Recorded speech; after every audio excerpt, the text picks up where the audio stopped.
Ladies and gentlemen, we are back for another Pie to Pie. I'm your host, Alex Koons, and this one is a big one. You know why? Because we went international, baby. This was Meghan Markle meeting Prince Harry for the first time, if you know what I'm saying. We took a little trip across the pond. We sat down with the Pizza Pilgrims, dude. James and Thomas, big ballin'. Out there in West Hollywood, we sat down in front of the pool at their Airbnb. Shout out Soph and Gavin, who we also went on a pizza tour with the weekend before we had this interview. We hit all the spots. I'm telling you, these guys are the One Direction of London, all right? I sat down with basically Harry Styles and Zayn themselves. They were dropping dimes on me. I'm telling you, I was thinking about this conversation myself. I'm still thinking about it, and I almost had it a week ago. This is incredible. Their journey and their story is so inspiring. Starting, on a 6-week journey to pick up a tuk-tuk and drive it all the way back to London, popping up in that thing, modding it with an oven, and growing their brand to 25 stores. The 25th is about to open in Leeds. The branding, the idea, the story, the hard work, the perseverance, and the fact that they're brothers and they didn't kill each other, probably because Tom went to Oxford, so he is definitely civilized. I can't say that much for James. Just joking, you cheeky bastard. All right. The story goes that they had 5 pints. They drank, and they came up with this idea for Pizza Pilgrims. They had an oh shit moment, and they didn't know what they were doing, and I think that this is the beauty of the podcast, is to hear stories like this one. And this one is taking an idea that somebody might think is impossible. Like, how does that happen? Or I could never do that. And this is an example of how anyone can do anything with hard work and vision. And these two dudes have all of that, all of the above. I'm telling you, it was just a joy to be around them, the energy, the knowledge that they dropped, and I know you're gonna enjoy this one. Get some ketchup and mustard out because these nuggets of knowledge are gonna be real tasty, all right? They got nothing but bangers and mash, you know what I'm saying in this episode? Bangers and mash of knowledge.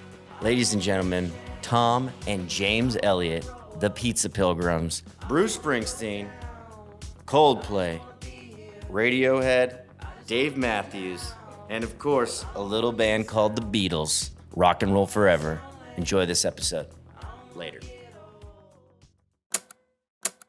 We are sitting poolside at the Pizza Pilgrims mansion in West Hollywood.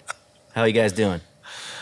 We're very good. We're very good. We went to the game yesterday. We went to the Chargers game. They are avid NFL fans. Just huge. This thing? We've changed. You do this? You've changed I can completely. throw that 5 yards and hit pretty much near enough where I want to hit it. We're American now. We live here. That's it. I would fucking live here. Can I It was move so it? embarrassing. Can I move into the back house? We were asking I'll be so your many cook. embarrassing questions. The guys in front of us yesterday were like, it's like, why? We were like, why is it 3 and 5? Like, he's gone 4. What? And the guys just go around. It's like, he's just trying to explain to In us like all the this. 58th minute, James figured out that it was counting down in yards, not counting up. Yeah, that was good. Yeah. It's a very complicated game. First down, First down. 4 downs. Oh, I've seen you. Try to get You've a seen it touchdown. before then. I've watched a handful of football games in my day. Yeah, it was quite a day. The SoFi Stadium is crazy. Crazy bananas. I have not been, but hopefully one day. After our insane pizza tour, we resisted the urge to have a pepperoni pizza in the SoFi Stadium. What was the restaurant there? It was there's a like Blaze? one of those restaurants that does everything. Okay. It was like They you usually get- have like very big contracts. So like CPK, California Pizza Kitchen, owns Dodger Stadium. So Yeah, like yeah. that's the. I don't think that's what you're getting. they SoFi do branded stuff. I was imagining that pizza was going to be like, I don't know if you guys had this, like, school pizza, that kind of like the square slice thing. Bomb. Yeah. No, it was just all unbranded, weirdly. Are you guys in any stadiums? No, Any No. of your shops? Never No, been no. in a stadium. Is That would that be something cool, you'd though, want I to do? I think so. Do they do that? Well, that's what Paulie G's in a couple of stadiums, isn't he? Yeah. So I've always sort of seen that and thought that was quite cool. I think we're like genuinely at least 10 years behind you guys in terms of like that kind of entertainment. And we don't, the stadiums are the food's awful. Okay. We're just starting to build stadiums now where like food and drink is at the forefront of thinking about building it. But 90% of stadiums is like, if you can get a pie, a crappy pie, you're lucky. Okay. We talked a lot about like when we first started, the thing that happened in the UK that was big in London, we had this big street food movement that happened basically after you guys did it here. And everyone went to little street food vans and under little gazebos and stuff. That's how we started. And we definitely had a chat about like how train stations and stadiums is kind of like, it's got a similar vibe to street food. It's just like lots of people walking past who all want good food. I can get on board with it. Well, it sounds like the stadiums need to get on board with it. They do. And you start selling your pizzas for like $42. You know what I'm saying? The markup there is a little bizarre, but people will pay it. A beer was $17 yesterday. $17.50 for a cheap beer. You could go up. You could upgrade Like to like 24 more bucks. expensive beers. Yeah, what are the ounces though, you know? Yeah. That's true. They were big ass beers, right? I mean, they were a pint basically. So what's that in ounces? I don't know. 16 ounces? I don't know. 16. It was a pint. A pint. 16 ounces. Yeah, it One was not pint like was it wasn't like $17. it wasn't a big gulp. It Usually was you a- get like a donkey. It's like a 24 ouncer. Good No, value no. was the massive Modelo's that we were getting outside the Yeah. stadiums. And the Yeah, they were tailgating. good. Tailgating is the answer. Yeah. Just get blacked out before you get to the game, so Yeah. then you're like at brown level when the kickoff Yeah. happens. Yeah, we did jelly shots and everything in the tailgating. Yeah. It got pretty real. It sounds like you guys had the experience of a lifetime. We did. Well, why don't I say it ask again. my first question since we're 5 minutes into this? Yes. we have covered. Yes, I think NFL. we covered NFL. I mean, we're off to a good start. So what attracted you to pizza, and who ultimately taught you guys how to make it? Okay, good question. I'll take this one. You do it. So, pizza, I went and worked. I did a pizza making, I did a Italian cooking course in Italy, like in my second year of uni. And I went out to Tuscany and we were like, I spent 2 weeks working in a restaurant basically, and they were using a pizza oven. And so the original idea was to come back to the UK and build pizza ovens in people's gardens. And the strap line was going to be, it's like a barbecue with a roof. because it rains all the time in London.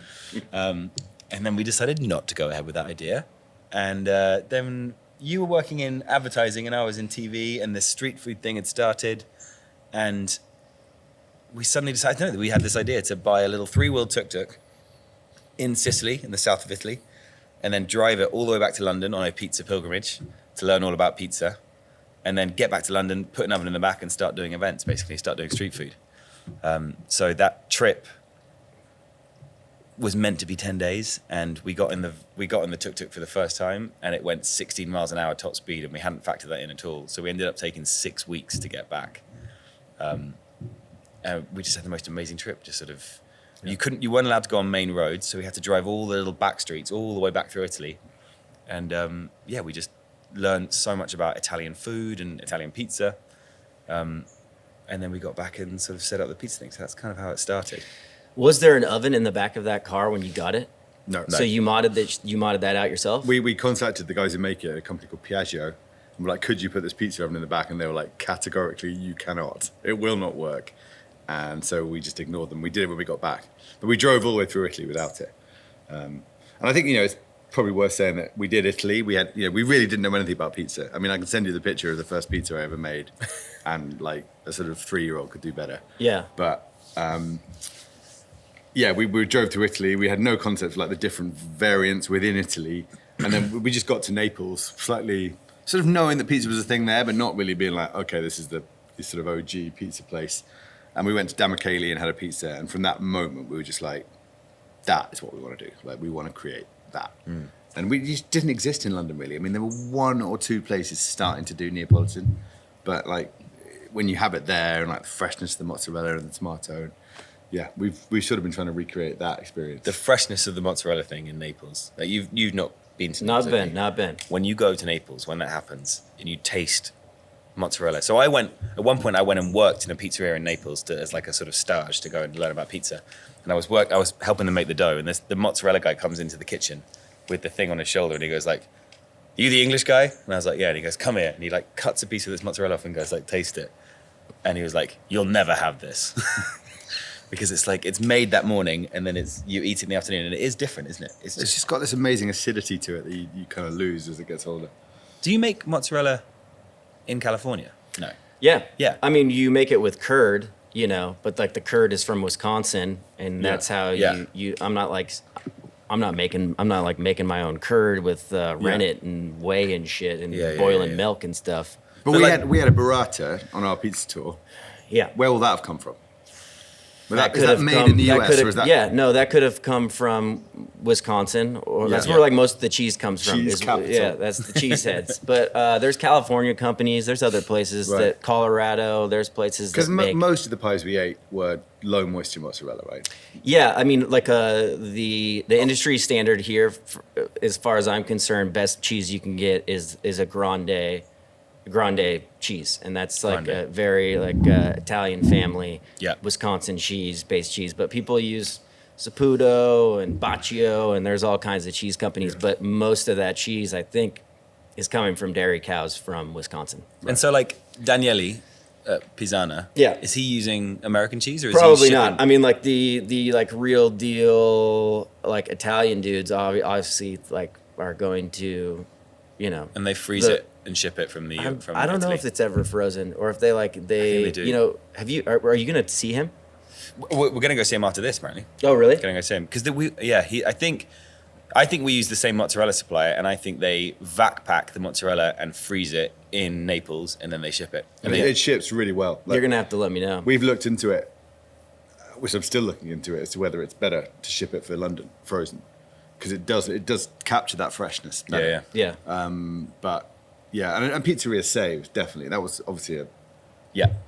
That was definitely. I think they're a Latteria Sorrentino company as well. I don't know that, but I think they are. Because these guys, the guys in Naples who are like Caputo Flour, Latteria Sorrentino, who are the biggest mozzarella supplier in Naples, they ship to like, 90 countries? It's big. It's big numbers. All over the world they Yeah. ship their mozzarella to. Yeah. So I think it must get here. Oh, I'm sure. I'm sure certain people use it. Yeah. Yeah. Yeah. We were promised sun There it is. in LA. Here we are. Tell me about your parents growing up above a pub, because I read this and I want to know what it's like growing up. Did you live proper above a Ever pub? since you were like 6. Like the most idyllic, like if you think of sort of idyllic English countryside, it's called the Cotswolds. Okay. And it's just outside London. And it was a village pub. And it was exactly as you imagine an English pub to be. And we lived upstairs. And it was a great way to grow up, really. Like just surrounded by the locals. And apparently I used to like break out of my bedroom and go downstairs to the pub after my mum thought I'd gone to bed and be like sitting in the bar having a lemonade chatting to the locals. So I think that was a big part Totally. big part of how we've ended up in restaurants is because we grew up around them. Yeah. And mum and dad started the first pub that we lived above. And I think our dad was sort of running the bar. My mum was very much in the kitchen. And it was very much like a hands-on hospitality experience. Then they separated and my dad went around pubs in London. My mum carried on in the country pubs. And then when we got to an age, we ended up working behind the bar in them. So I think our dad sadly no longer with us, but our mum is sort of equally proud and disappointed that we've ended up in hospitality. She like worked. Get out of food. She worked her nuts off to like get us to school and make sure that we had every opportunity. And it's like, hey, so we've decided to go into restaurants. And I think she's kind of like, that's awesome, but for God's sake, couldn't you have been lawyers or something? So yeah. Will you want your kids to go into restaurants? That's the big question. Then there'll be like That's a third great generation question. restaurant people. I think everyone should do it for a bit. Whether that becomes like your absolute like raison d'etre, TBC. But I think if every single person worked in a restaurant at some point in their life, the world would just be a happier, better place. Yeah. Agreed. Because it's like it's such a big part of like understanding the both sides of the sort of the service piece. And if you've never had that, if you've only had the everything brought to you on a plate thing, you just Also, don't as a see that manager, side. you can go into the restaurant business young and have so much responsibility at a young age. Like you can be 21. We have a pizzeria that's run by a 21-year-old. He's got a team of 28 people from all over the world. He's managing the people side of things, the financial side of it, hospitality side of it, tricky customers. And he's going to be coming out, in those, he didn't go to university and he's going to college. And like those 3 years he spent running a restaurant, he's going to come out so much more streetwise and like worldly. Whatever you end up doing, those skills are going to be useful. 100%. It's like sort of university. I know it's a university of life, sort of just understanding humans and like how they work. And then, that's the same whether you're selling, $1 billion contracts or $10 pizza slices. Yeah. But we have a problem in the UK at the moment of finding great people to work in restaurants. Do you have the same thing here? Like, is it? I think that is a tricky? complaint that most owners have. Yeah, that's no one wants to work, or it's hard to find good people, and that can definitely be a struggle. I mean, one restaurant is one thing, but you guys have like 25, so it's probably a little bit more insane to employ that many people. But I struggle with this because I think there's just this slight feeling that Gen Z or whatever you want to call them, they don't have the same work ethic or whatever. I think you can't say that. Like, it's our responsibility to find a role and a job and a business that works for them, because they're looking at us and go, yeah, like, you guys work too hard for not enough benefit. Yeah. Like, I'm not going to follow that path. I don't want to, and that's fair enough for them. So we've got to find a way to make it, make sure that we're a company that has the values that they share, that make sure that they're learning all the time. We've got to work double hard to make sure we're providing them with something that's useful to them. And just going, they're not working hard enough, I think it's just a cop-out. It's just not true. No, I mean, I agree completely. I feel like it's like the same thing people have been saying forever. Like, Yeah. oh, they just don't want to work. My dad used to tell me that shit. Like, Yeah. when I was working at a just grocery generational store in shit. the 90s, he'd be like, yeah, he's like, you don't want to get a job, or it's like no one wants to work anymore. And it's like, it's just something like, it is a cop-out, because it's like, really, I think what younger people have realized is that they can ask for more. After COVID too, specifically, like, Yeah. the workforce came back and was like, you know what? You used to ask, what can I do for you? And now people are saying, what can you do for me? And Yeah. that has made it tough to hire, but it has also made businesses have to run better, care more, and Totally. offer more. And like, it can be tough, and it's hard on the bottom line, but like, Yeah. at the end of the day, I know you guys are super team focused, and like, that's what it comes down to. It's not the customers. It's making sure that opportunity is there for your team. If we obsess about anything, I think, other than the pizza itself, it is the team and like how we look after the team. Yeah. Do they enjoy it? How can we make that better? And our feeling is, if you can get the team happy and engaged and excited to be part of what you're doing, the kind of customer bit sort of delivers itself, because they're going to be there engaged with the customers and wanting to do a good job. So yeah, that's certainly where we focus. But yeah, it is really hard. I mean, I think, not that necessarily people aspire to it, but you're competing for kind of casual work, which is what many people in hospitality are doing. You're competing with a business like an Uber or in our case Deliveroo, where it's like, Yep. I can get up in the morning and go, do you know what, I don't want to work now. I'll start at 7. Yep. Click, I'm on. Yeah, do you know what, I'm tired now, I'm going to stop. Click, I'm off. None of this, like, my week is mapped out for me. Yeah. I think it's like when I talk to my son who's 9, and I'm like, we used to have to wait till 9 p.m. on a Friday to watch a show, and he was like, he couldn't even get his head around the concept that it's like not delivered when you want it. Yeah. And so for that generation, they don't want to know that I'm working on Thursday at 7 p.m. They're like, well, I'll see how I feel at Thursday at 7 p.m. Yeah, I'll let you know. Yeah. And I totally get it. Yeah. Like, Netflix has changed the way you consume content. And Yeah. I think some of these jobs will change the way people work, because they can do it completely to their demand. Yeah. Yeah, I mean, and I think that's always going to be a nice thing in a pizzeria, at least the ones that I've been in, is I was always attracted to it as a musician because of how flexible they always were. And just restaurants in general, like, as long as you got your shift covered and like you were a responsible human being, Yeah. like, there was that flexibility. Yeah. It's like, oh Yeah. shit, I just booked a show and it's tonight at 9. Can you cover me? And that was always an option. Yeah. And like, I always had bosses that were like, hey, like, if it's a super emergency, like, don't worry about it. You don't have to come in. And then I would pay that forward. And if you needed me to stay twice as long Yeah. the next Yeah. week, I was there. I think that's one of the things that restaurants does offer in terms of employment that others don't.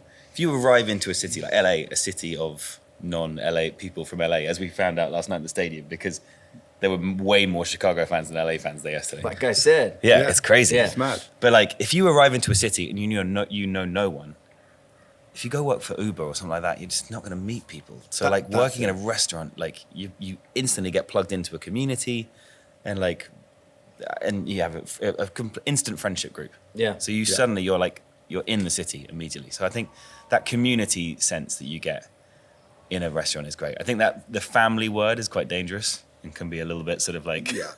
a little bit toxic. But that Yeah. community, that feeling of being like a group of you all working together that are all going to cover each other's shifts, and Yeah. like, if you can create that environment where people want to help each other and make a sort of a good culture like that. Yeah.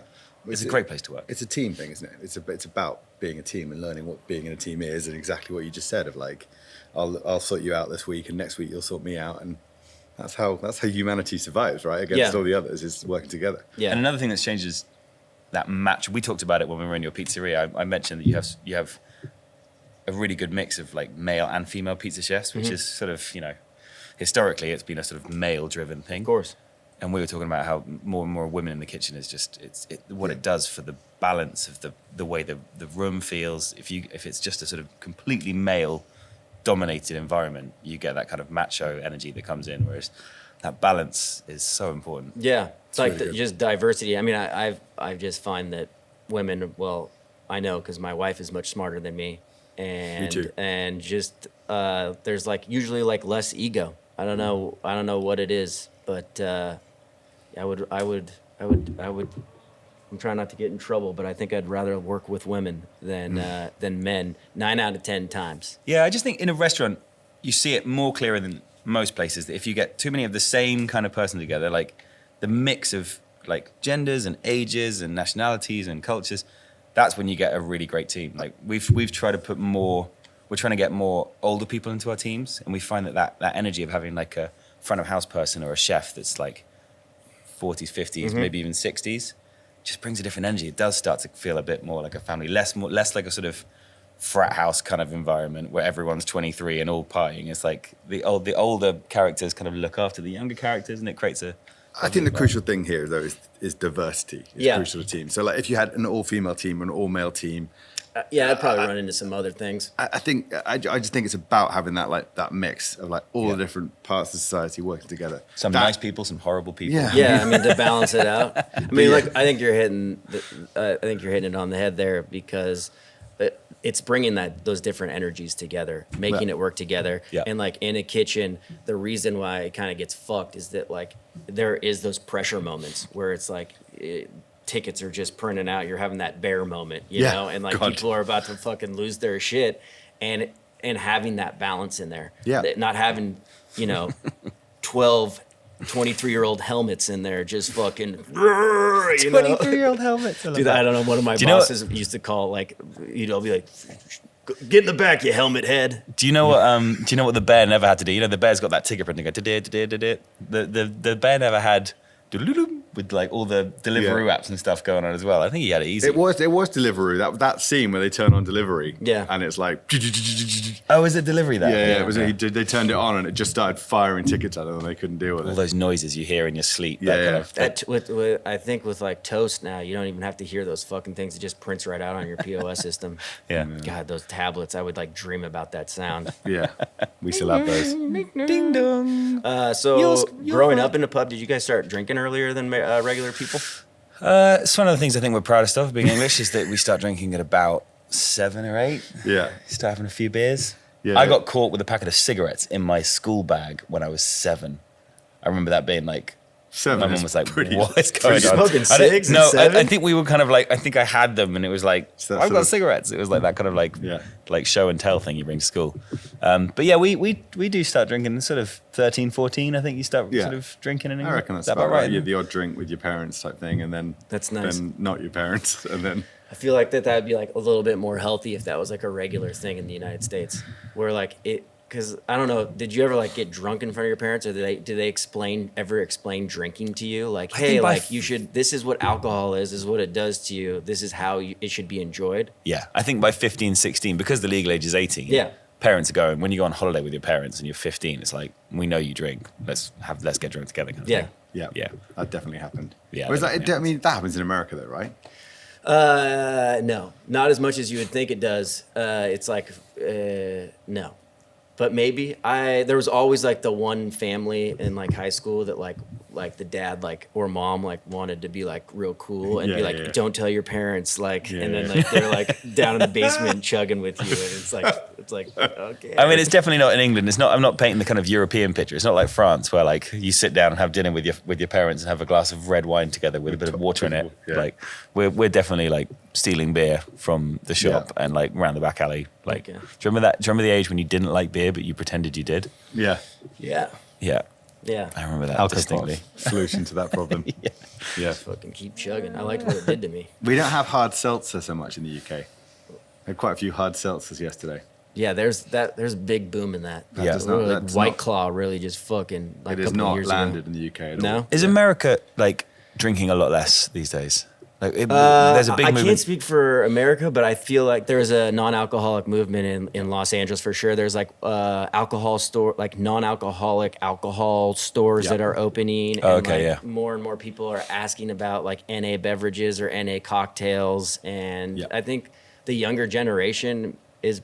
I mean, they're probably smarter than everybody. Alcohol is not healthy. Yeah. You know, and so maybe that's a trend. Maybe that's a direction things are going. But yeah, It was not in evidence in the parking lot of the LA Chargers Stadium last I night. have never seen a 6-way beer bong before. That was new. There was, God, dude.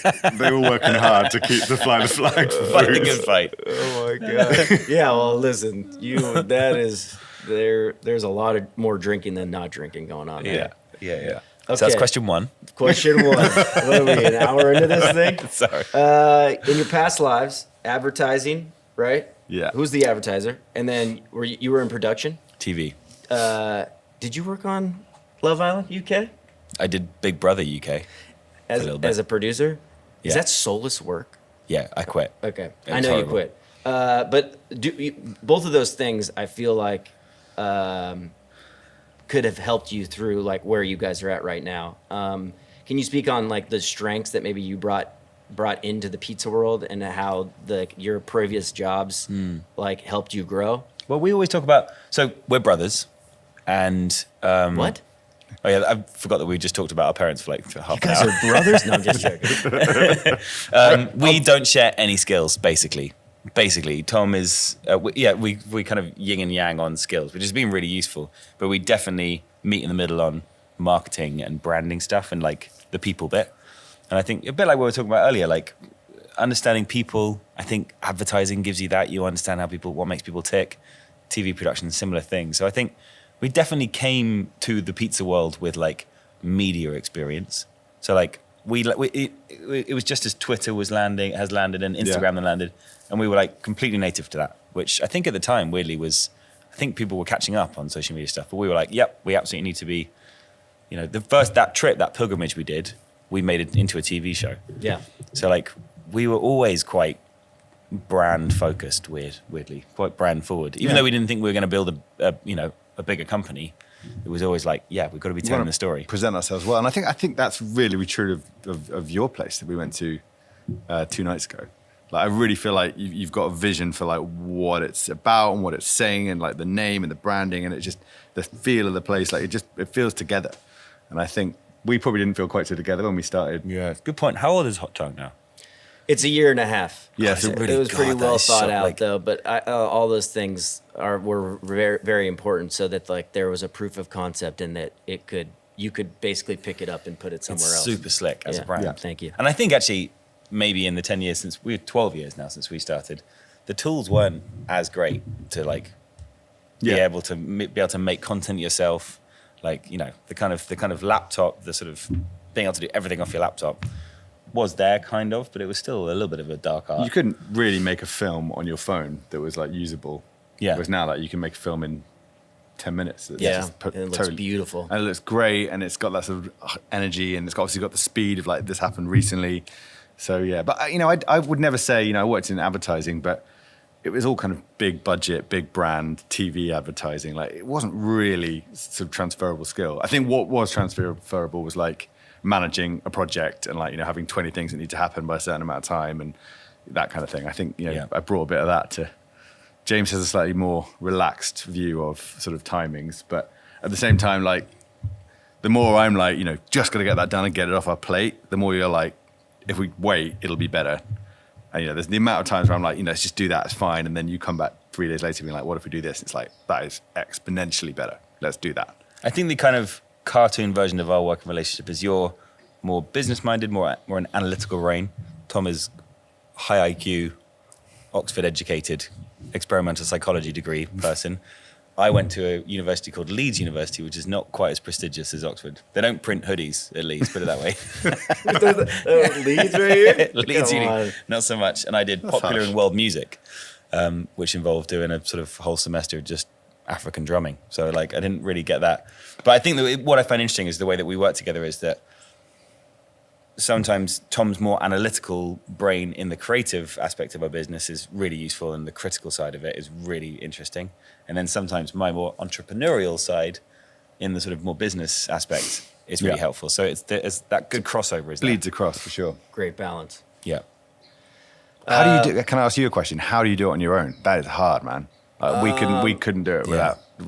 To be completely honest with you, starting this podcast has really helped. Like talking to people like you, and selfishly, I think that's like kind of like where the vision of this was. It's a great excuse to like meet people, because it has been very scary doing it by myself. I mean, like It's hard. interviews on the internet has been very helpful. But at some point you hit a wall, you know? I mean, and obviously like my wife is like way smarter than me. Most of my good ideas are probably like regurgitated ones that she had first. And, but yeah, I mean like having somebody to bounce things off or have, you know, have that is probably pretty incredible. You talk about when we were on the other day, you were talking about your wife is like, she's very active in it in terms of like, bouncing ideas around, like maybe not the actual execution of it, but like. Well, I mean, it's something that's on my mind quite a bit, so I talk about it a lot. So, and really, when you own a business and other people don't, like, you can talk about things, but like they usually just don't get it.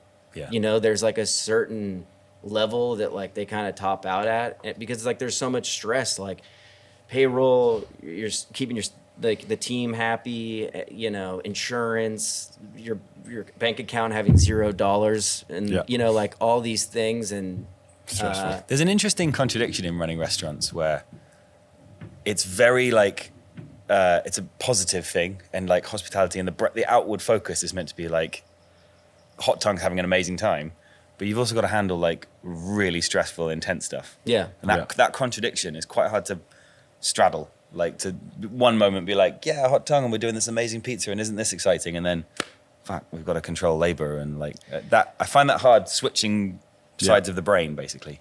Yeah, and I think that's probably where I'm gonna confide in my wife, like, hey, like, what the fuck are we gonna do this month, or blah blah blah, and really, I'm talking out loud, but it's you gotta have that somebody, that person that's like, you know, sometimes you just have to hear like it's gonna be okay.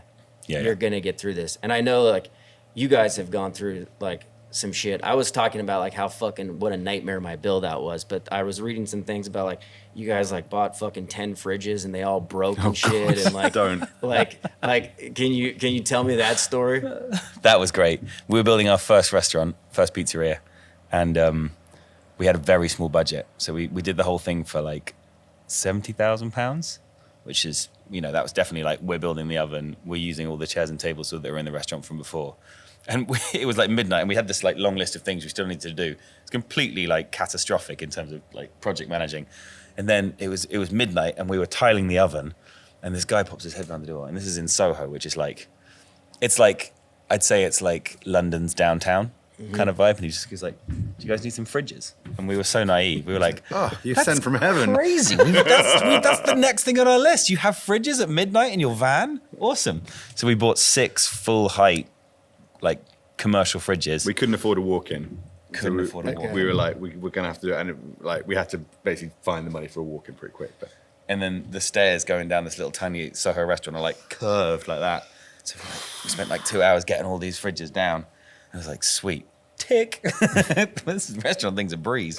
And then Killing it. Turned them all on, opening week. Fridges were stocked. We had Evening Standard, Time Out, and the Metro, like the 3 biggest food reviewers, all came in the first week. We got absolutely like plastered. 2 stars from all of them. And the fridges packed up on the first night. And it was just like, shit. All the dough just completely blew out. We had like queue around the door. It was, I don't know if you had that. People used to queue in central London for like restaurant openings, like no booking restaurant openings. Mm-hmm. Like for 2 hours, they'd wait for a barbecue or a burger or a pizza. And it was an absolute nightmare. And then we were like, I know the way to solve this. We'll get the guy who sold us those fridges to take them out and give us some new ones. So we got all of them out and put 5 more fridges that we bought off Skip, was the name of the guy, back in. Obviously, they didn't work either. It was like, And then we got a fridge third technician. time would be stupid. Fridge technician came out and like opened the back of it and was like, this is like a Frankenstein of like 8 different fridges, like a compressor from here. Yeah, But it's just full of those little things. Resilience is such a big part of getting through a first year of a restaurant, I would Yeah. say. Like, more than any kind of like planning or skill, it's like, can you deal with shit coming at you Can you from laugh? every direction? Can you laugh at that? Yeah. It's the big key. Yeah. And if you can't do that, I would, you know, no matter what your budget is, I would say it's just that's just it. It's just death by 1,000 cuts. Yeah. But I think it's the resilience, and once you've been through all those experiences, when you feel like sort of battle hardy, is when you start to feel more confident in what you're doing. Absolutely. Yeah. Like, having done all those, we were very keen that when we started, we did every job. Like we knew our business back to front. Yeah. We knew how every single part of the business operated. I feel like quite a lot of people they get investment, and then I don't feel like skip they to do the the end. hard yards. They and skip then to the end, yeah. There's that sort catches of up. consideration that bit's sort of, you know, not important or easy or whatever. And I think understanding it. But also we tell our teams regularly, like, important to remember that we're not saving lives. Like, we're making pizza. If the fridge blows up and you have to shut, yeah, it's shit, it's annoying, it's frustrating, and we'll miss our target or whatever, but no one died. So let's just put that in perspective. I love it when you have those moments of clarity when you're having like a really intense conversation about like what kind of tomato you're going to use. And you're like, it's getting quite heated, and you're debating, no, but I really think this one. And then you kind of take a moment, you're like, wow, this is, I don't think other people are having conversations Yeah, this some people are intense working about. in A&E and it's real. Yeah. Yeah. Well, I think you have to like go through, 8 fridges blowing out, and like, all these writers coming to check out your place for you to have that kind of attitude where you can say, hey, if the restaurant, like, if all the dough's fucked and like, no one's coming in, just shut down. It's not that big of a deal. Yeah. You know what I mean? Like, Yeah. you have to go through that, because there's some owners that I've met who's like, they can't shut down, and everything is taken way too seriously. And I think that, You can't. yeah. But we've touched on it already, but I think that's why The Bear is such a great show, because it really encapsulates, to me, like, it's almost triggeringly so, like, how intense that, like, opening a restaurant is. But it's also in the context of like actual problems in other people's lives. And it's it's such a brilliantly put together thing, because it's so bang on the money of what that experience is like. But it is, in the grand scheme of things, it's just a restaurant. Well, it's interesting, like, life already comes with so many fucking struggles, and then, like, to open up a restaurant, you kind of invite a lot of shit into your life. That you And a could lot of people avoid, don't yeah. understand that, like, running a restaurant is like a small ecosystem, and you are in charge. Like, if it sucks, it's on you. There is the other weird thing with restaurants that you're like, we're not saving lives, but you can kill someone. Which is like a really like weird thing to have to like deal with. It's like you need your EHO, your health safety needs to be really high, because it is possible to kill someone. Yes. Yeah, Very. I think we not really obviously a laughing matter, but we were not good at that stuff. That was not, we're the kind of like, just look forward always. And actually having the team around you now who obsess about that is, it's essential and important, but it's just so interesting to look back and be like, God, we were not on top of this as a priority. Yeah. Whereas now, like, it is kind of the first Number conversation one. that anyone is Yeah. having in a pizzeria is like, is it safe? Yeah. I almost was going to skip this question, but because we were kind of touching on it, but I wanted to know, early on, it seemed like you guys understood the importance of content, like getting that TV show started. Your content today is fantastic. Is there a goal that you have when you create that content? It's actually or where you see it going in the future too? I don't know. I think it's the thing that we probably think about, or sort of. I think that's the bit we enjoy the most. But certainly, I love making it, and so I don't think it's really a strategy there. I think that's. I'm also conscious that if we make it too much of a strategy, you'll lose what you're doing. Like, I think it's just as we're growing and we're becoming a bigger business, and all the serious things we think about, that little content world can just be this lovely space. You still feel like a startup street food van when you're making those videos, and that's just the nicest part of the job for me. We're super lucky to have you though, who, if I was doing this on my own, the content would be awful. But it's one of the benefits of having two founders, because I don't think enough founders are still running their social channels as they grow. Yeah. Yeah. Like That's 100%. People want to hear from the people who started the business. Yeah. I think that kind of like TikTok social media manager content that you just see through immediately, jumping on trends, all that kind of stuff. It's like, it's not storytelling. It's not, it's vapid. It just kind of Good word. wafty. Yeah. That was a good word, wasn't it? It's really Where did good. that come from? Super impressed with that. Yeah, it just doesn't feel authentic, and I can tell it a mile off when someone's like, Yeah. got someone in to do it. Yeah. Yeah. Yeah. No, I think I know what you're talking about. It feels very stale. Yeah. Crisp and good looking, but Yeah. like, oh, that looks like They all use the same everything language. else. There's a Yeah. few phrases that everyone Hump day. uses. Probably use Yeah. some It's shit. hump day. Go and get a Hashtag hump pizza. day, yeah. Yeah. What people want to hear is like the fridge fucked up. Yeah. And like the Yeah. people, social media managers don't have enough. It's not their fault at all. They just don't have enough authority to like show the warts and all the scars and the stupid stuff that happens. Yeah. But they need it to be polished because that's how they're, you know. But then I do love the ones where they obviously, you know, the really big brands where they give them the space to like Yeah. really push the edge. So like the Burger King one, you know, Yeah. that the Kanye tweet is still the most retweeted of all. Yeah. It's, you know, I do kind of like that when they have the full right to just be like really funny at the right moment. Yeah. But We have an airline in the UK called Ryanair, and they just like they take all the complaints that people make because Ryanair is like a budget airline. Yeah. And they just rip them to pieces and just like Yeah. you know, like your toilets were dirty on the plane. He's like, well, you should be lucky that we're not charging you. yeah, for, yeah. Like You that paid is- $20 for your flight. Yeah. What do you want from me? Like, Go get fucked. And it Yeah. just you can't touch it. It makes you untouchable. They Yeah. are untouchable as a brand now. As on It's social. like It's Eminem, great. dude. Be Rabbit yeah. in 8 Mile. Yeah. Yeah. When he disses himself. Yeah. Yeah. The story goes that after 5 beers, you thought up this crazy ass idea to open up this pizza empire, right? Yeah. Not the Empire bit, just the van bit. The van. So went- that's what I'm getting to. That's we what I'm dreamed getting. pretty So it was small. just We had was the 100 van, more we're gonna beers do off this. that. We're Yeah. gonna do this street food thing. Yeah. So like stories like your guys's, it always kind of seems impossible. And so like, what was it inside both of you that drove you to keep expanding? And like, was there this vision of like, yeah, one day we're gonna have 25 of these, one day we're gonna have 50 of these, one day we're gonna be the biggest fucking pizza chain in London? I have no fucking idea why we have 25 restaurants or how that's Yeah. come to be. Like, it just was not. I really don't want this to sound like a line or trite. Like, it was so not on the agenda. It was like I think you thought that we'd start a street food van because I was miserable working in television, and that would kind of set me on my path. Tom was about to become a doctor. You were about to do the fast Yeah. track thing to become a doctor. Then I realized I'm slightly scared of blood. It wasn't going to work No, out. that's not. But I but think yeah, you thought we were genuine. going to do 6 months, and then you'd probably go off and do something else. I thought that we'd probably stop doing the pizza van, and I'd get a job in a restaurant business somewhere. And I don't know. It's like I think we both saw it as like, let's go and do a thing that we can say was our thing that will get us into industries we actually want to be in. Right? Yeah. And so that was, and genuinely, like, you know, I quit my job and we're like, I'll do a summer. So I think I quit my job in May and I was like, I'll go till September. And then by September, it was like, okay, now we're doing these festivals. It's bigger. Like, you know, I'll do another year. And then it just kind of really did. We we had never no, actually had that conversation. Let's try No. and figure it out now. Why did we? But why did we? I think genuinely because, you know, if you said to us in 2012, your target is to get to 25 pizzerias, it would have felt so daunting that it would never have happened. It would just be like stupidly big, such a big thing. Whereas like, I think because scale was never on the agenda, it was never a conversation. It was never like, when are we going to get to a size?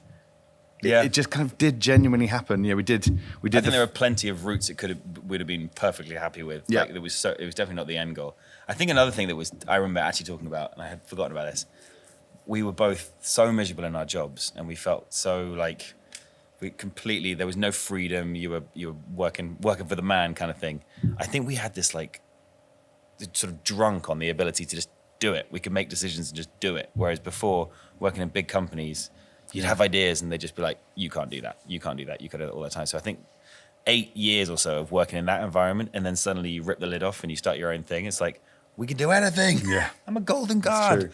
And I think we said yes to everything for 5 years, Yeah. pretty much, just through the joy of being able to go, we can say yes and we can just do it. But then I think the other interesting thing is if money is your financial motivation, if, you know, I want to get 25 because think of all the money, I genuinely think if we had stopped at like 3, we might make more money.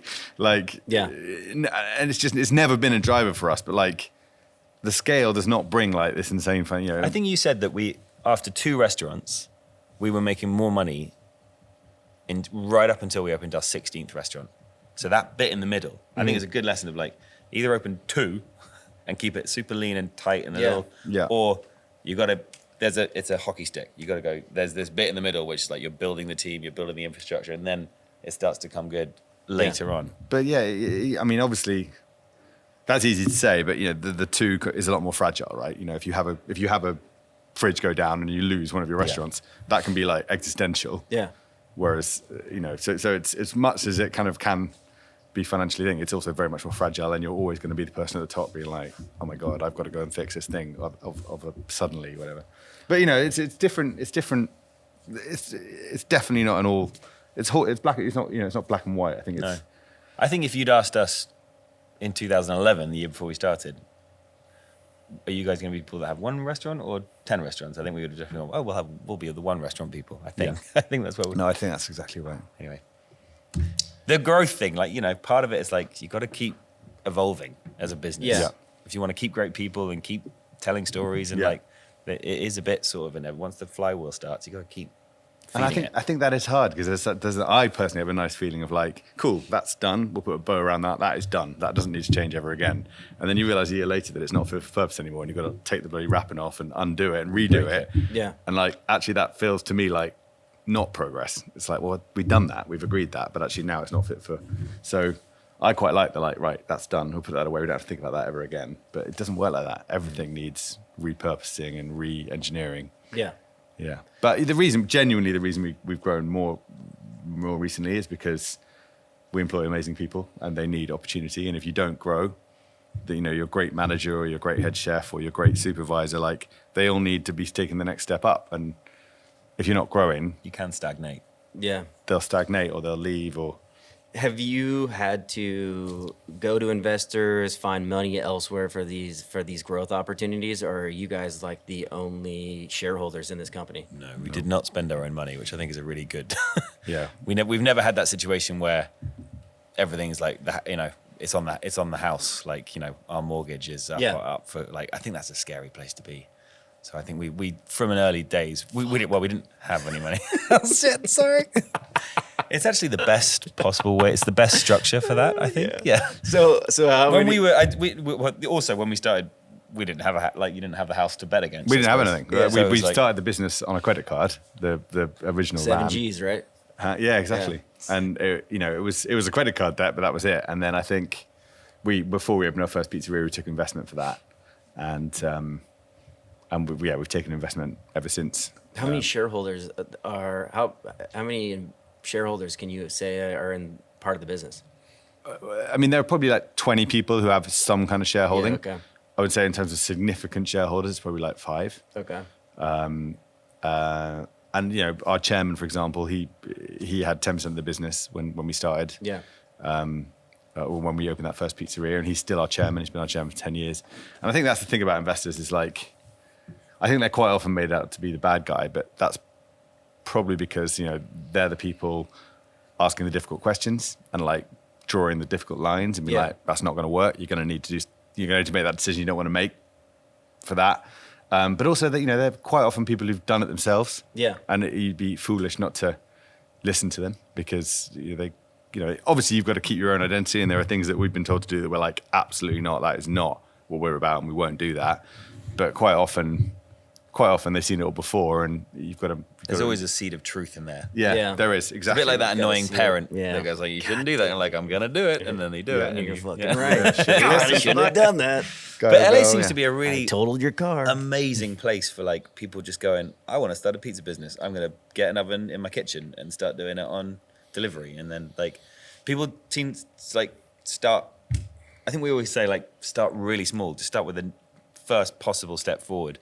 Don't build this big idea in your head that's got a blueprint of like a 200 cover restaurant. It needs to be like, it seems that people are doing like taking the steps up, lots of small steps to Yeah, get. I mean, I think that it mirrors your story a little bit. I don't know if everyone starts off and is like, I'm going to open fucking 50 stores, you know? But yeah, it's very popular right now. I mean, we went on a pizza crawl on Saturday, and most of the restaurants that we went to all started like either in their kitchen or on their porch. Yeah. And Super now they're cool. in brick and mortars.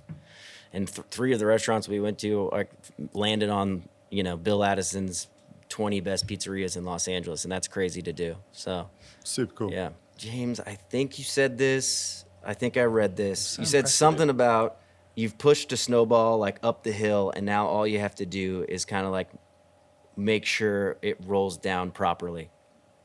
Is that me or you? I don't know. Sounds like a... I think the idea is like the early days, you feel like you've got to, we said yes to everything. It was all about like every little thing you could do to get that like ball further up to the top of the hill. So that it was like it was just effort, and just like find more shit to get that thing higher and higher. And then once you get to the peak, it starts to get its own momentum. And almost you've got to, like the no's are more important than the yeses. And like, no, we're not going to engage with that. No, we've got to stop with that. You're just focusing on like what is important. How do you keep that thing that's suddenly got its own momentum from like veering off track? So it's a very different mindset the first couple of years to once you've got to that point where like, okay, cool, we're here and people like us. And how do we make sure that that carries on that trajectory? So in that journey of pushing that snowball up the hill and saying yes all the time, what was the hardest part about getting it to the peak, to the point where like now you're kind of just managing it? You make it sound like you get to the peak and then it's just all easy. Well, no, not at all, because now that fucker is going like as fast as possible and there's no end in sight. The crucial distinction for me on that is that people say to you like, oh, how did you take a risk? Like such a big risk to start a pizza, you know, a restaurant or your own thing. Actually, we didn't really take a risk at all. We started on a credit card. We had no mortgage, no kids. Yeah. I wasn't married. There was nothing to risk. We Yeah. were like in our 20s. Yeah. Whereas now it feels like there is a risk. Yeah. Like we've got this thing that's like needs, you know, it's just important to us and it's a huge part of our lives. And the risk is that we make a misstep and it goes horribly wrong. Yeah. And so like I find for me the risk is bigger than ever. So I find the downhill a bit harder than the uphill personally. The other thing I think is good practice when you're starting a business is the flexibility. So not to write out this is what I'm going to do over the next 2 years. Yeah. I think the best thing is to go through the open door, which is like, you know, okay, you know, you try that route and actually no one engages with that route. So then you just keep tacking, pivoting. keep Yeah. changing. And that's how you keep moving. That is resilience and flexibility Yeah. when Yeah. you're starting out and go, oh shit, the thing I thought I was going to be building, it's not that, it's going to be this. Yeah. And then I think that is great thing to do, but it is stressful because you kind of always got to have you've always got to be open to change. I think that, you know, all you want to do is shut down and go, cool, we're doing that. We can focus on doing that. You've got to have your ears open to like, no, that's not going to work. We've got to do that. So that is quite. And you've got one of the best examples I've heard of in recent years, which, you know, I don't know whether you want to talk about it or not, but like you started your shop to be vegan and you were like, this is a vegan shop. Yeah. And this is what we're about and this is what we're going to stand for. Yeah. And you've had the presence of mind and the foresight to be like, as much as I believe this is the right thing for humanity to be doing, the world's not there yet. So Yeah. we're going to focus on vegan, but we're also going to offer non-vegan. And we had so many moments like that of like, we're going to do this. Oh, wait, the world isn't ready or no one cares or they're not going to buy that. We've got to change. And Yeah. I think that to me is a great example of why Hot Tongue will be hugely successful, because you've got to know when that's just not going to work right now. Yeah. Hold and fold. Yeah. And being okay with like having And then- an identity crisis. and Yeah. put that And idea on figuring the it out. shelf and then Yeah. make a collection of those ideas that haven't worked at that time, because timing is everything. Like we had Agreed. a thing, I was obsessed with this idea of a pizza box with 2 dough balls in it, thing of tomato sauce and some mozzarella that came in a pizza box that you could come to the pizzeria. This was in like 2014. You come in and you can take all the ingredients home in a box to make pizza at home. Pizza kits. Yeah, Yeah. pizza kits. Before they like were a cool thing to do during And COVID. we did that. We did it. Developed the packaging. We had this whole idea, launched it for a week. Absolute dog shit. Just like that. Nobody bought it. And we're like, okay. And then when COVID hit, we went donk, and literally we were the first to the market with a delivery restaurant kit, Yeah. and it just took off. I And bet. it's like, So April, we sold the first one. We put up 50 for sale because we reopened our first pizzeria because we closed them all. So it was like, we have no idea what's going on. 1st of April, pretty much, 2020, we reopened our first pizzeria. We were like, it'd be cool to do something that's more than just delivery, just because we don't really, you know, we never, it felt like trying to bring something more exciting to that. So we put 50 of those kits for sale on Instagram. We were like, we'll put 50, if we sell 50 in a week, that'd be cool. And we sold them in like a minute, on that first 50, and we're like, shit. So we did 50 again the next day. I sold them in 20 seconds. And on the third day, it was like, okay, we have 2 options here. We either kind of do this the right way and like build the infrastructure slowly and we like slowly grow it, or we just try and sell as many kits as we humanly can and then figure out how we do it. And so we put 1,100 kits up for sale on the Friday morning and we sold them all in 40 minutes. And it was still like our busiest Do you know, hour it of was trading. that time in COVID when people were just at home and like you were just ordering stuff that you had that no one was giving a delivery date. So like I'll order a pizza kit, it'll arrive. I think the email that we sent out was like, this will be with you within the month. But no one was going anywhere. So it was like, almost it was like Christmas, like a surprise pizza kits were turning up. We will fulfill it by the end of May. I think it was like 2 months. And it came back to buying fridges again. Yeah. It was all about that whole game. So we had to have ice packs.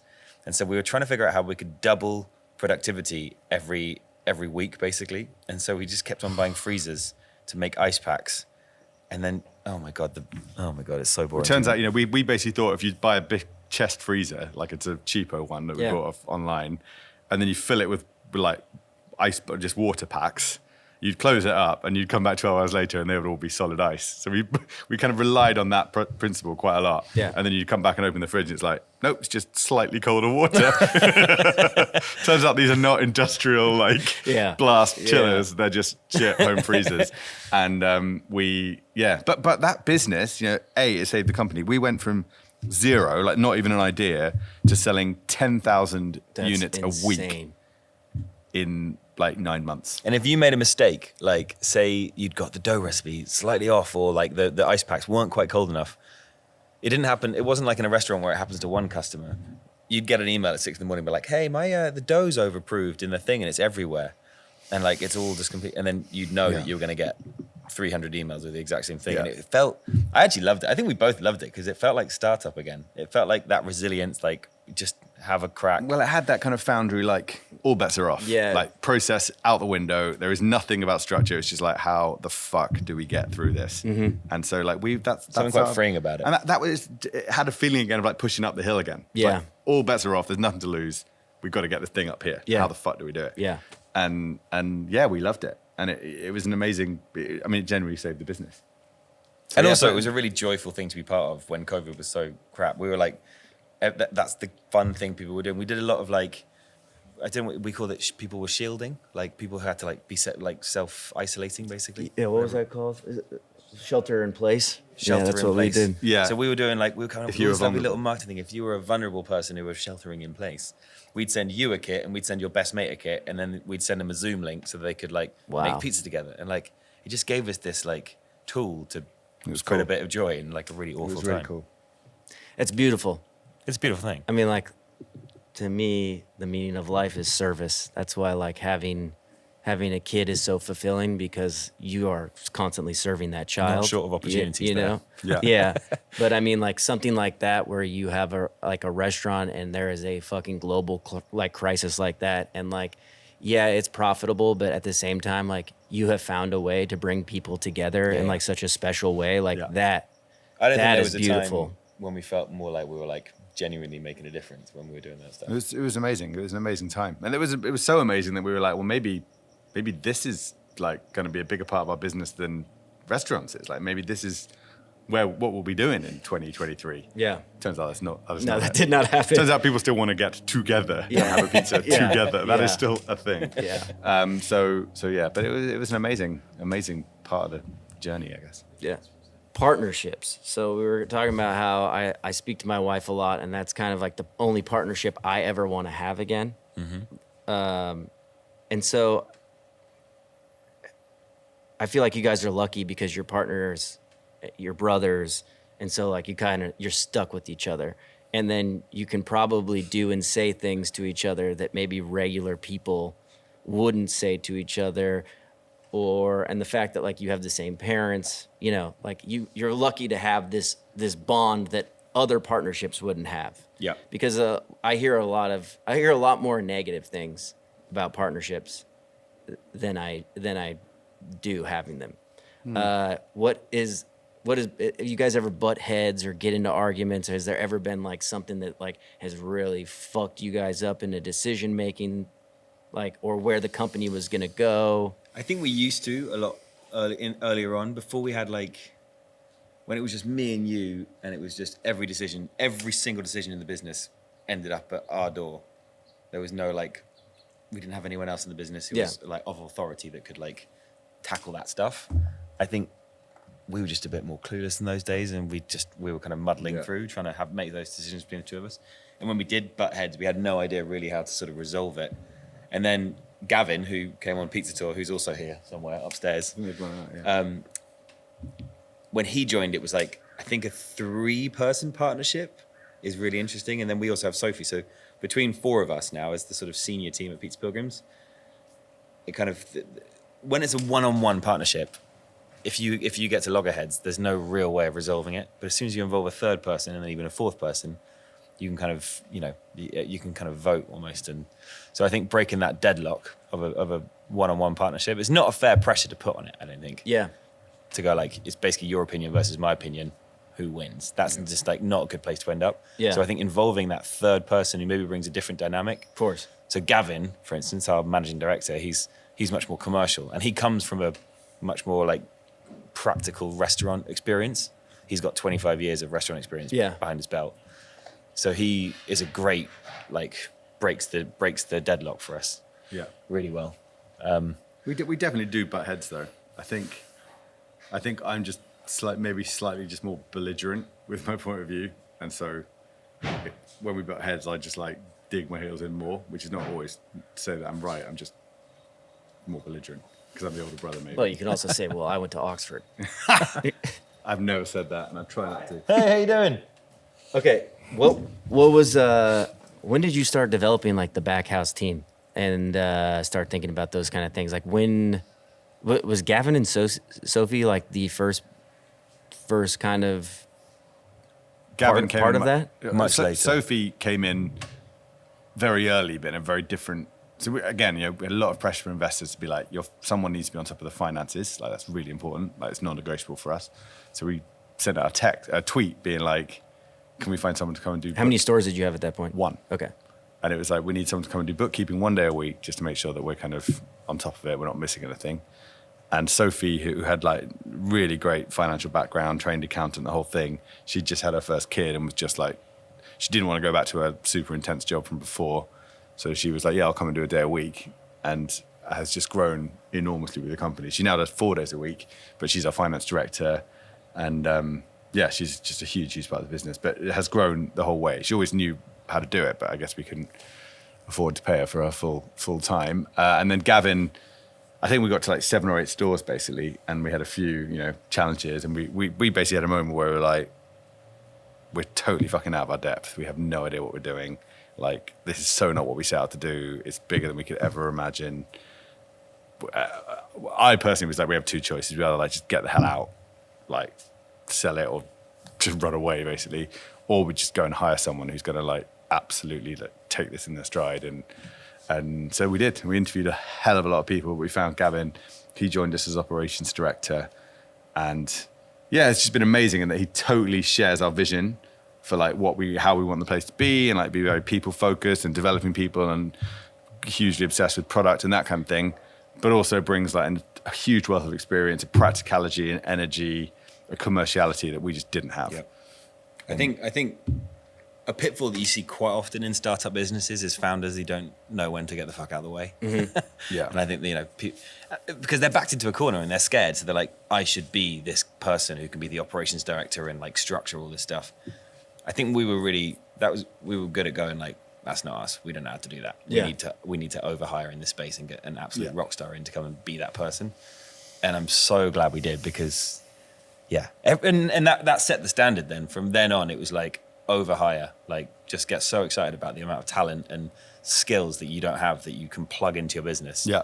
And we've done that 4 or 5 times now, and it's amazing. When suddenly this whole part of your business you're worried about, you plug this person in, and then 3 months later you're watching it just flourish and like It's crazy. doing stuff that you could never imagine. And I think that's amazing. when you start a business, and if you can try and have that attitude of like just being excited about other people winning is good. It's to me, the most exciting thing that happens at Pizza Pilgrims is when you see something fantastic that's like bang on brand, like beautifully delivered, exactly how you'd done it, and you had no idea it was going to happen, and it just happened, and you're like, shit, that's fucking perfect, and I didn't even know about it. And it's kind of the same with kids. Like when you see them do their shit on their own, you're like, fucking hell, like he can do Do you mean actual shit when they do a Yeah, shit? when on they the- do I shit. mean, sometimes that's pretty impressive. Yeah. You're They're like, in the toilet. yeah. Look how big my shit is, Dad. Yeah, that is a big moment. Yeah. But yeah, those moments are huge, and I think it's. I think you're right. I think a lot of founders are just like, well, if I didn't have a hand in it, then it can't be right because I'm the founder. And Or I just 3 don't- months later, they circle back and pretend it was their idea. Oh, that's true. Yeah. Oh, yeah. And we do a lot of that. I love it. Was the single most important thing to maintain healthy restaurants? People. Yeah. I don't know, hang on. I just said the word people, but there's a probably more in-depth answer. But yeah, that's definitely it. It all comes back to the people running it, for sure. I mean, for me, like, I am still amazed. Not still, but I was so amazed at the impact a GM can have on a pizzeria. I was like, hands up when I started. I was like, well, if you're in the right location, you're selling a great product at the right price, how much difference could that person really make? I mean, and I was so wrong. Like, it's everything. Yeah. You can see pizzerias change in tone, in vibe, in commerciality, like significant, like 30, 40% sometimes, just by having the right person in there doing a good job with, obviously with the support of a team. But we used to one of the biggest mistakes we used to make when we were starting out, the first few restaurants, was we tried to protect the team in the pizzeria from a lot of the kind of the heavy lifting, the detail in terms of the business side of stuff. We used to have this idea of the reverse mullet. So the mullet is business up front, party in the back. So the idea of the reverse mullet, which was our big sort of business strategy, was party up front, business in the back. So it was like, do you know what? The GMs, the managers in the team, they should just be like hosting a house party every night. It should just feel like everyone's just having the best possible time. And we'll shield them from all the financial stuff and the people stuff and the safety stuff for like, because they don't want to deal with that. They just want to have a good time. And we went along that technique for a long time, like way too long. And we couldn't figure out why people were maybe not staying with us that long or like the engagement there. And then when Gavin turned up, he was like, you fucking idiots, plug in all the grown up proper business stuff. Yeah. And we realized that we were only giving the managers half of their job. And I still am surprised. I was very surprised at the time that what they really want to deal with is the meat of the business bit. They need all that financial reporting, and they want to have commercial goals and that kind of stuff. yeah. So that was a big change. I think giving people the full role Yeah. and making sure that it's their business. It's their pizzeria, and they run it like their own business. Is really what like gets people up in the morning and like makes them want to stay for a long time. Totally. Because like people want to beat their high score. Like there are so many like video game level metrics in restaurants. It's like, you know, whether that's, you know, people retention, average spend, sales, labor percentage, you know, labor efficiency, Food safety score. Yeah, all Google of those scores. all I mean, of it's those all- it's all like, how do I be better? And also like, you know, when you've got a couple of stores, how do I be better than him? Yeah. And like if you can create that into pizzeria, competition's the wrong word, but just a bit of like tension of like, well, how's he getting that? I want to get that. Yeah. And that works so well for us. And you've got to make sure it doesn't move into a kind of toxic place of like, you know, just aggressive. But you know, it obviously everyone's got their ups and downs and their flaws and their strengths. And, you know, how do I understand that guy's strength is, you know, customer centric and he's getting amazing Google stores? How do I understand I was doing that so I can apply a bit here? Because I'm really good at managing the team and no one ever leaves. Whereas, you know, and then if you can get that like that learning to flow across the bricks and mortar sites, it's huge for everyone. Yeah. What things got easier? What things got harder the bigger you got? It's a great question. Just one thing. There's the first thing that jumps to mind is quality of the product. There's this weird, I think, absolute lie that as you get bigger, quality will dip. I think the bigger you get, the more opportunity you have to like use that resource. You get bigger spending power. Your relationship to your suppliers is more important. So suddenly they're giving you, you know, you're making sure you're getting the good stuff, and like you can take teams on amazing trips to out to meet your suppliers. I think we now have Domenico, who's basically our head of pizza, whose job is solely to go around the pizzerias, just making sure all the guys have got everything they need to make the best pizza. Like we did not have that when we had one pizzeria. We've also developed a process over the last 10 years that our kitchen is like made to measure. It's perfect for making what we want to do. So I'm really, I think one of the things I'm proudest of is that our pizza has got better every year. And we have things like the Dough Summit. We have 23 head chefs And every year we have this whole day where everyone brings their versions of dough, and we get a whole bunch, and we have an opportunity once a year to completely change the dough recipe. And it means that our dough recipe is now the amalgamation of 10 years and probably 500, 600 pizza chefs who've come through the business and made their little mark and touched it. So I think if you do it in the right way, you can grow and get better. So the dough in your restaurant is not your own recipe? It is our own recipe, but it's everyone's recipe. Wow, We tweaked it 6 months ago. Again, we moved to a different flour. But does the person who wins that competition, does that then become your dough for the? So it's not a shop? competition. It's not like, but everyone sits around and we go, This is the best one. So the last one was around protein percentages. Okay. So the chefs were like, we really need to move to the Caputo red flour because it's got a higher protein. Because we moved to a double fermentation and we were still using the blue, and so everyone was just like, we want to get that we want the oven spring, we want that crust to pop, and it's only going to happen if we use the red dough, and that's more expensive. But because you set up the dough summit and you've got 23 head chefs all going, we want red flour, it's really easy to then go to Sophie, our finance director, and go, we need to use a more expensive flour because this is the decision. That was the outcome of the dough summit, and it's got like a rubber stamp on it, and it's like it helps you make those decisions that are maybe not business focused but product focused. It's great. I think that it sounds like there's a lot of we, not a lot of I in this company. Yeah, I think almost to the fault sometimes of like, we might be better to just make some decisions, but we're like, well, what does everyone think, and how's he going to feel about it? And like, so we kind of just involve everyone so much, and it is great, and you always get the best outcome. But I think that probably leads me on to what I find the most challenging, and I sort of touched on it earlier, of like, if I see a problem, I'm like, that's a problem, that needs to be fixed. I'm like, it needs to be fixed in the next hour, like done, and we can move on to the next problem. And when you had one pizzeria, you could do that. It was like, okay, here's a problem, it'll be fixed by the end of the week, and then we'd have to think about that problem again. Yeah. Whereas now, you can't do that. It's just not possible. Like, everything requires, okay, so that's cool. So we've got to figure out process and a thing, and then we've got to run that through like all the various teams it'll affect, get their point of view, make sure that's all going to work for everyone, and then maybe we could consider rolling out that change in like 3 months' time. It's that. Yeah. It's kind of like because if you try and do it the other way, everyone will like manifest it in a different way, and you just end up with chaos. Yeah. But for me, I find that as a kind of, I just like, well, how is it going to take 3 months to fix that? We could fix it now. Let's do it now. With the example we had recently, we have this thing called Pilgrims Progress, where every pizzeria has like an elected member of the team who's not a manager, who we all get together quarterly and just talk about like the shit that's annoying. What can we do that's better for the team at like ground level to just be a better company? So, you always think it's going to be like big weighty things like pay rates but it's stupid stuff like, can we have aprons with pockets on them? Because it would just be really easy to have a pocket to put a pen in. And so like, yeah, okay, cool. Aprons with pockets. That's great. Let's 100% do that. And you're like, cool, well, we can have that done by like next week, right? Like, no problem at all. And then you kind of find out 3 months later that they're still like wrestling with a supplier to change. And I'm just like, that one should have been done in a week. It just drives me mad though, because but we've got a contract with that supplier and we use non-pocketed ones, so that contract expires in April 24. So we're gonna have to I'm just like, just call them and tell them we're not gonna pay them more money until they put pockets on fucking aprons. That was an example of like, that's a frustration of getting bigger. That should have been done in a Those week. kind of things, you're just like, I would have solved that in 2 minutes. Yeah. And that's because it came out of that, and then it went to someone, and then it went to about 2 or 3 different people in the company, and it should have been done in a week. Yes and no. I think partly it's, I don't want to say like, I'd have fixed it because I'm better.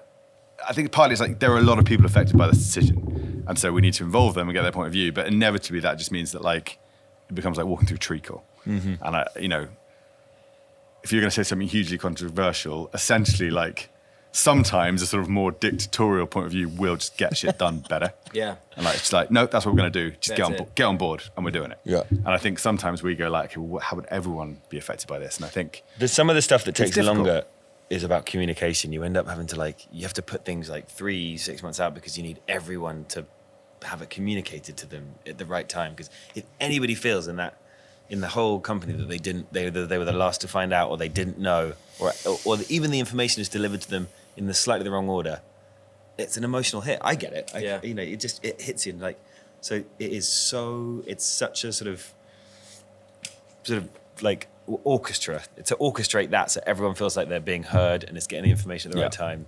It's a very delicate process, and I think we're still learning how to do that well. I don't think you ever nail that. Fully learn it. I think that's the same in one pizzeria as it is in 10 pizzerias. I think people will feel, everyone's sensitive to that kind of stuff. Do you guys have your own human resources, like HR? Yeah. That's probably It's a team of pretty nice. 5 people now. That's kind of almost our quickest growing area is that bit. Yeah. Yeah. Because if you want to do it well, it does take a lot of manpower to To be able to make sure you're doing everything right in the correct way. Yeah. Did you guys have like some like a motivational or like an inspirational figure who like kind of like had done these things, like a business person that like like wanted to mirror, or like was like, oh man, this person did it well, like here, a book you read or a person you had? I think for me, it was there's this amazing family-owned chain in England. They're kind of like cobblers and like key cutters, and they literally like their business was like fixing shoes, cutting keys, and they have I think like 1,700 stores across the UK. They're called Timpsons, and they're still run by this. John Timpson was a big part of it, and his son now, James Timpson, is the CEO now. But like they had this insane people first strategy of like they had 1,700 shops. None of the shops have POS systems at all. They're all like just till, so you go do, cling, and they have no ordering systems. Like all the managers in all the stores like know how many key fobs they need and how many, all that stuff. And then each store is set a budget, and if you hit that budget, the team I think get 30% of everything above that. And there's just an insane sort of people first trust in the way they did business. It's fine. Is that gonna be a problem? They fucking found us. They fucking found us. Get under the table. Uncle Rico, dude. Anyway, they just had an incredible culture of like the people at the shop floor know what's going on. We just need to make sure that we make their life as easy as possible to deliver that. And we got to meet him in about 2015, 16.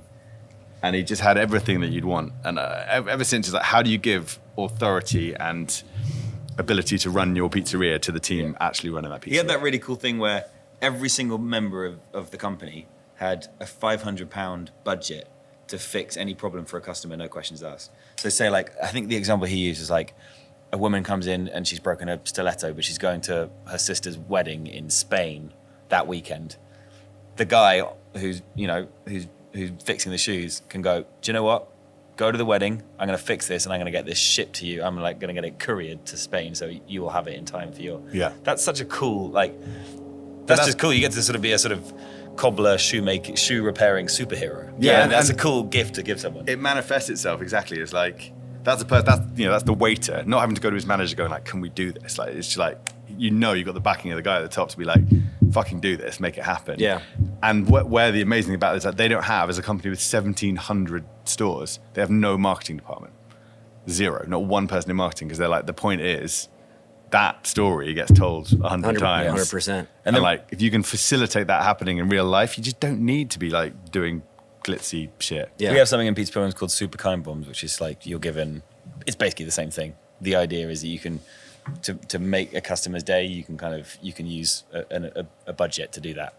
It kind of came from, who's the guy? Is it Will Guardia, who did the book Impossible Hospitality? Have you ever read that book? It Sounds really turns up in familiar. The Bear. In the second season of The Bear, Yes. where he overhears at the table that they'd had an amazing time in Chicago, but they didn't get to taste I think it was a hot dog. And so he sends out one of the waiters to go get a hot dog, and then he sort of turns it into this sort of like haute cuisine dish. And that's all based off that guy. He used to work for Danny Meyer, and he opened a couple of restaurants I can't remember the name of. But Interesting. I read Danny Meyer's book. I haven't read this guy's book. this guy, he's like Danny Meyer's protege, and the restaurant is very famous. You'll know it. But like they ended up, in the end, this restaurant ended up having a team that would the whole job was to like research the customer, find out something about them, and like do something unbelievably hospitality focused around that. Like, Yeah. and they every single booking would have like something happen at the table, which was like so personal and so amazing. I've forgotten why I was talking about this. I've gone on a ramble. What we're talking No, about, that makes sense. facilitating the team through super kind bombs, which is we don't really have bookings that Yeah. big, so we don't have the ability to like. I think just- the Danny Meyer book, in terms of that, was definitely a thing. Oh, I mean, that it is was- for everyone, but that book, Setting the Table, if you haven't read Yeah. it, is an absolute 101 of how to do hospitality. Yeah, it really was a big part of it. All right, before the tree cutter comes back, I'll try to get 2 more questions. And you said 11 o'clock, right? Yeah. Okay, it's like 1 minute. You have you've opened up so many shops at this point. Like, is there like a budget that you have for like what is the magic budget for like the startup money for your concept now? Like, what do you go in to market and say we're going to open this up and it's going to cost this much? For when we open a new restaurant, Yes. So you're opening up Leeds soon. it really got more expensive after COVID. It probably jumped 30%. So how much are we talking? So we spent 575 building Leeds. What slightly less. full build out? Yeah, full build out. But that was taken on a site that was already a restaurant. Like the numbers are getting bigger and bigger actually on that, and that's because of Are the restaurants getting bigger and bigger? No. The restaurants are getting No, sometimes it's- a little bit it's bigger. more money for the same thing, and I think it's part of the like. You got to pump the brakes a bit for that. Just be like, this is just unaffordable. It doesn't work anymore. So you've got to make sure you're just not rushing to grow. You know, you've got to be able to call it. I think as you grow, there's more people involved, and they just money to them is less of a thing. Like honestly, so I think there's been so many examples where because James still does most of the store designs, and like you've gone in and gone like, that's insane that we're spending 25 grand on this wall design. We could do it for 500 if we did this. And It's that old better. adage that like as a team gets bigger, it doesn't get more efficient. Like, and so sometimes you have to reset and like, there's now a designer and a project manager and a quantity surveyor and our own property manager building a restaurant. And sometimes it just spirals a bit in cost. And you've got to go in and go like, we don't need that. Let's do that way. Or like, and sometimes spending less money is more creative, Yeah. Yeah. but it's easy to let it slip. And suddenly it does just creep up and the costs get more and more. I think there's also something we said about we're building better pizzerias now. As the company grows, the equipment you need to give people to be able to do their job needs to get better. Because when you're you're 3 little pizzerias and it's like everyone's just pulling together and it's a bit sticky tape and zip ties and gaffer tape stuff, that's all fine. But, we're opening a pizzeria in Leeds, which is 250 miles from where I live. And so like, if that pizzeria isn't really well built, it's not going to work. It's just going to fall over. So the equipment is definitely better. So we're building better design restaurants, but it is getting more expensive. And the concept of a £1 million pizzeria is not off the cards now. Yeah. Which is absolutely, considering we built the first one for 70,000, it's crazy. It's different. But it goes into it a little. So we have an appraisal sheet, which is like it's a little Excel spreadsheet that we've built and honed over the years that you put the rent in, you put the capex in, how much it's going to cost to build, you put if you got any contribution from the landlord in, you put in what you think the sales will do, you put in what the delivery sales will do, and it sort of spits out the number at the end. Yeah. And so we're in a position where we have a limited amount of money and we have to pick which one's going to. 100%. It's still very much a focus for us. Like, is this going to work? But we do all this appraising and stuff. But ultimately, opening a new store is a roll of the dice. Like every time is a roll of the dice. Mm-hmm. Yeah. And the amount of times that I've stood outside a site and gone, oh my God, we've totally fucked this. This is not right. Like, the opening night or whatever. And you're just like, I just think this is the wrong location. And then it's flown out the gate. Or you're like, oh my God, I'm so confident this one is going to be amazing. Like, and it takes a long time to get there. A property strategy is the most ethereal, impossible thing to achieve, I think, because there's no way of telling. You've still got to trust your gut. There's loads of like data points now. You can spend loads of money on like getting data. We have sort of like you can get. It's this crazy thing where you can Demographics and get shit. people's credit card payments, and they can like map an area and tell you whether they think your customer is in that space. Mm-hmm. It's pretty crazy. It's pretty crazy stuff. It's pretty creepy. It's pretty creepy. Yeah. And it sends you some weird, dodgy options as well. You're just like, your gut knows that's not going to work. Yeah.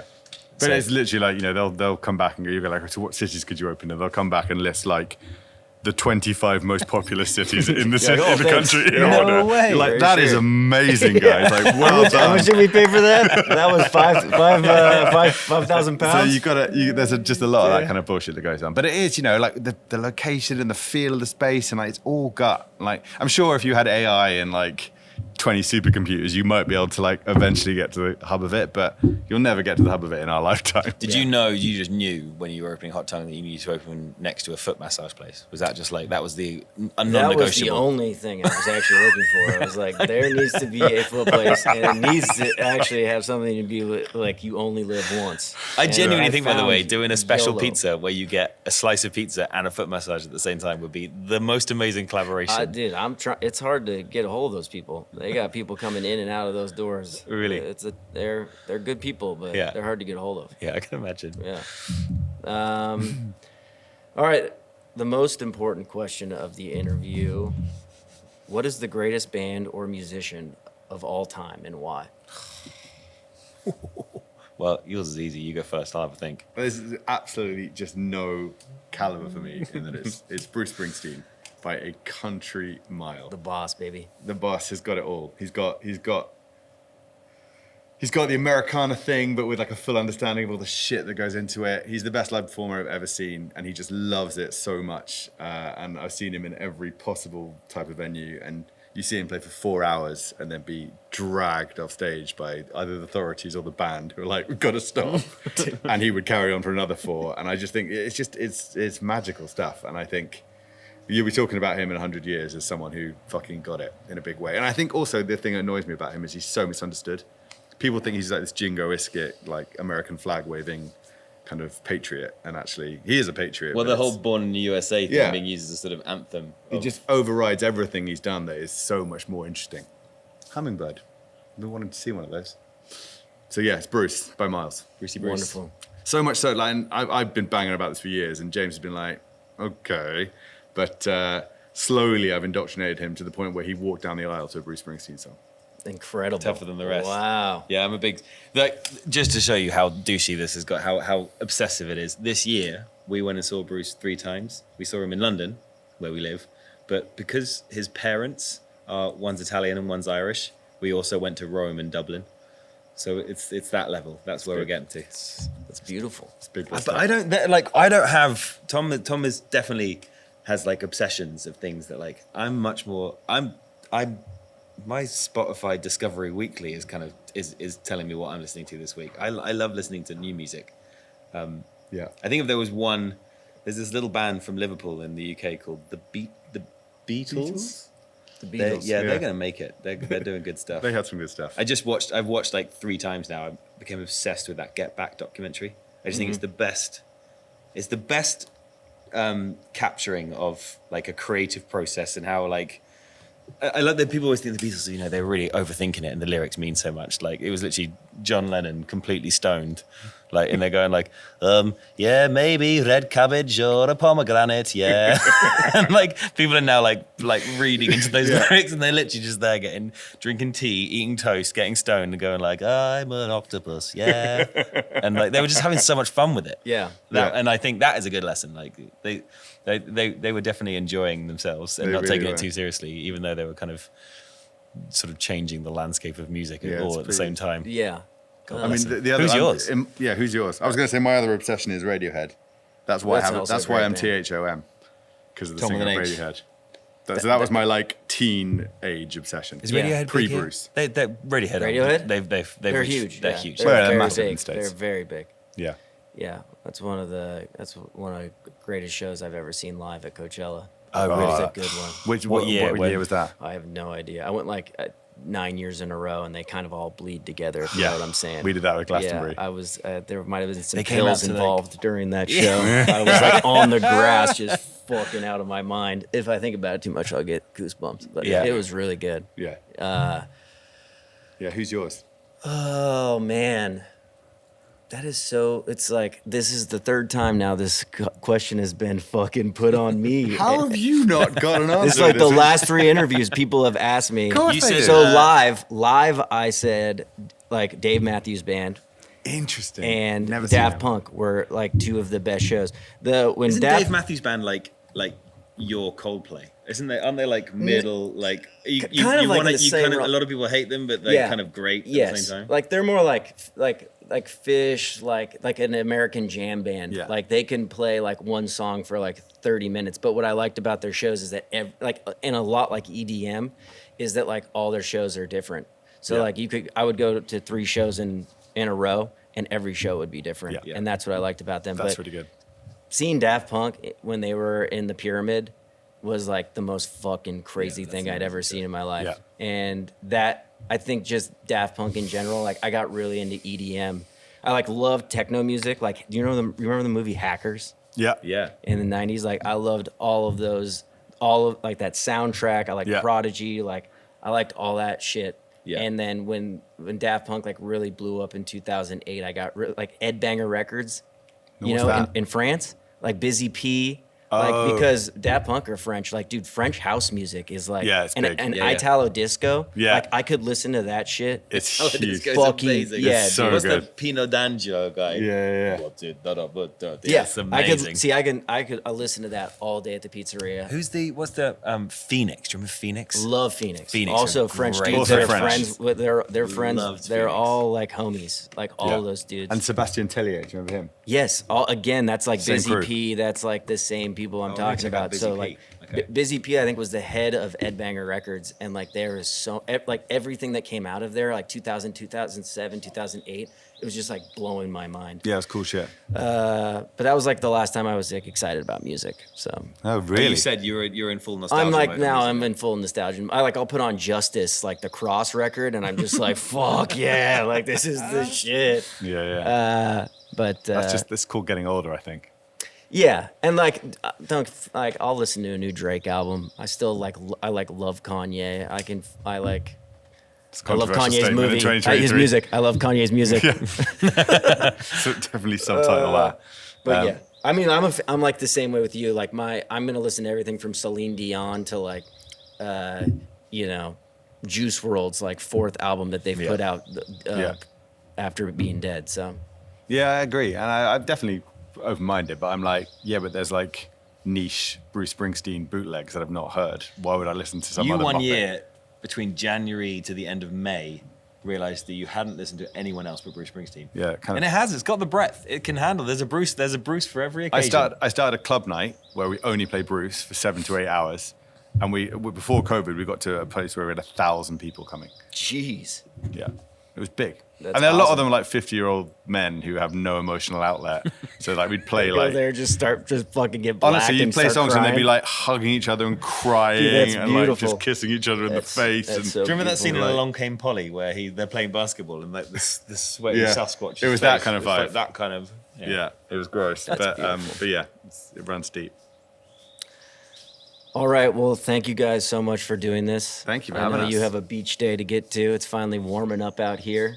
If you told me in 2011 that one day you'd be doing a podcast about pizza in LA, I would have told you you're a fucking idiot. So thank you. Thank you beautiful. for making this a That's thing. beautiful. Well, where can people go to get in touch with you guys? If they want to stalk you, you know, At ask you Pizza Pilgrims. questions. Let's get some more. Let's have some US Instagram followers. That'll make me feel really. At Pizza Pilgrims on Instagram. Yeah, at Pizza Pilgrims on Instagram. Yeah. Wonderful. And I don't have any social media, so if you want to email me, LinkedIn. LinkedIn. Big all over the LinkedIn player over Hit here. the LinkedIn, hit the Instagram, Yeah. Yeah. slide into those DMs. Should we take a picture to send to our mum that we're doing a podcast in LA? Yeah, you should. 100% we should. She's just called us. Like in this beautiful home. Yeah, this is insane. I wanna know